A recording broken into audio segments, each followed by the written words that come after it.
Ang misteryo ng Oak Island ay pinagmumulan ng mga kwento at alamat tungkol sa mga nakabaon na mga sikat na kayamanan at hindi may paliwanag na mga bagay na matatagpuan sa Oak Island sa Nova Scotia sa Canada. Mula noong 18th century, ito ay dinarayo ng mga explorers at collectors upang makahanap ng mga kayamanan at mga artifacts. Ang mga sinasabing mga artifact na ibinaon sa Oak Island ay mga pirate treasure, mga orihinal na kopya or manuscript ng tanyag na manunulat na si William Shakespeare, hanggang sa Holy Grail ni Jesus Christ at ang mahiwagang baul ng Ark of the Covenant ng Biblia.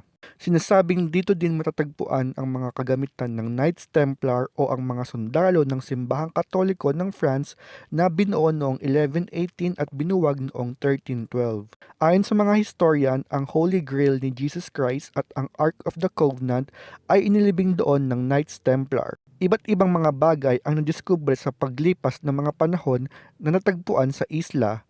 Ang ilan sa mga ito ay may petsang daan-daan taong gulang na. Bagamat may mga bagay na nadiskubre sa isla at maaaring ituturing na kayamanan ng mga kolektor, wala pang sikat na artifacts o kayamanan ang natagpuan kailanman sa Oak Island.